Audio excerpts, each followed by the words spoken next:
Good evening everyone. It's a pleasure to welcome you all for today's detox session. The topic we are exploring tonight is one of the critical importance in the realm of global health, MPOX. The epidemiology, preparedness and response for the African outbreak context. Today, our speaker is Kiran.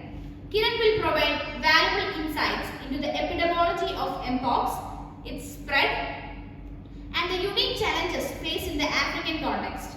Kiran will also discuss strategies for preparedness and response, emphasizing the lessons learned and the way forward in tackling the public health concerns. So, I would like to welcome Kiran to lead us through this important topic. Kiran, the stage is all yours. Please. Hello everyone, thank you for joining today's detox series. Today's detox series topic is MPOX, Epidemiology, Preparedness and Response for African Outbreak Context. So, you have already heard about MPOX, otherwise known as monkeypox. It has recently gained importance internationally due to the sporadic outbreak across the globe. So, when looking at the origin and the epidemiology of MPOX, MPOX is basically a zoonotic disease caused by monkeypox virus, a member of orthopoxvirus genes, which is also include the virus responsible for smallpox. From the name itself, it is a zoonotic disease. It can be transmitted from animal to people and human to human transmission.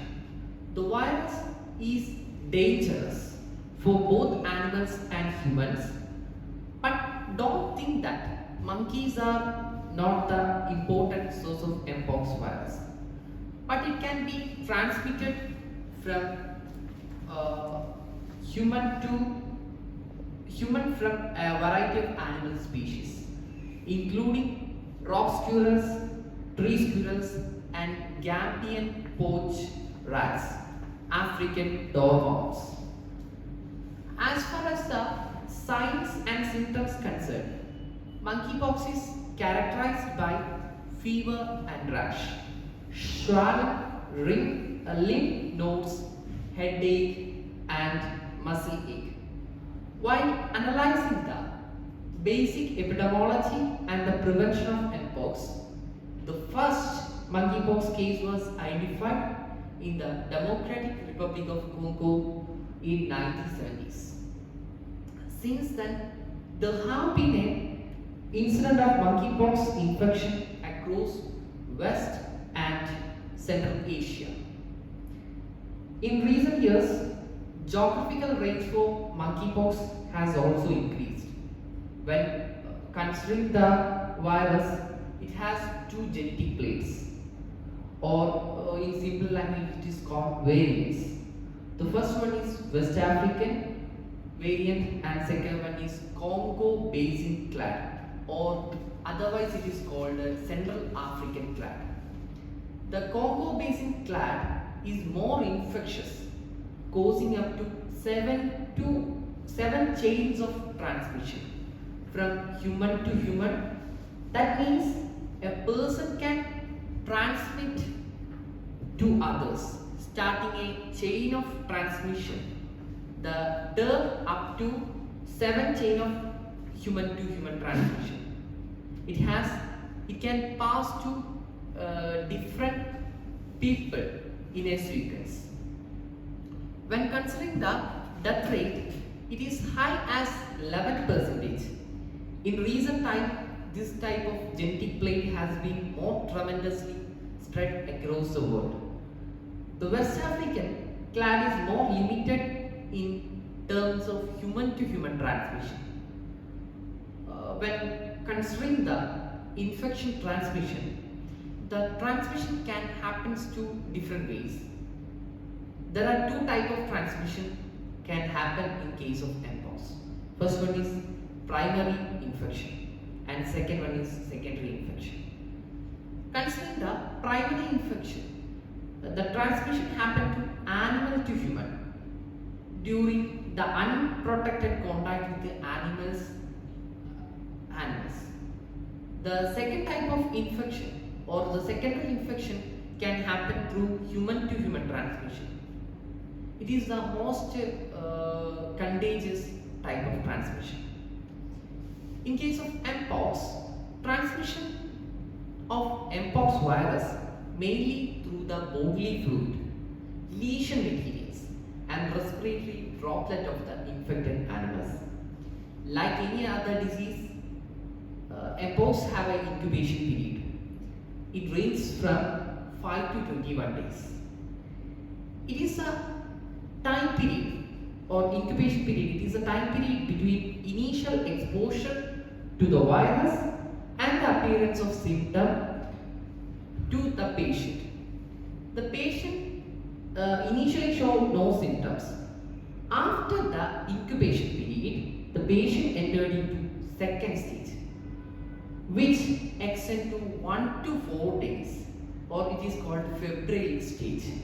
In this stage, the patient shows signs of fever, swollen lymph node, and headache are presented.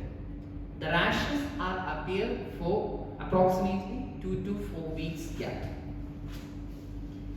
When considering the MPOX, it is generally a self-limiting disease, meaning most people recover without needing specific treatments. While there is no specific cure for monkeypox, the treatment is mostly focused on managing the symptoms. So, symptoms are here managing.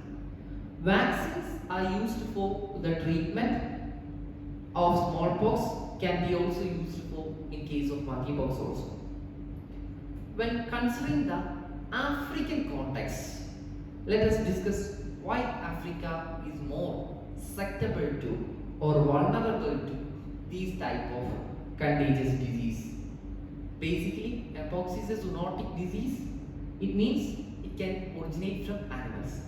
So, Africa has a large type of animals. Specifically, it's Africa geographical condition. It is basically tropical forest. So, it is a natural reservoir for the rock squirrels, Gambian pouch rat. So, these are the main agents that are transmitting MPOX virus. In case of rural areas of Africa, the central west and central part of the Africa, people often lives near the forest area.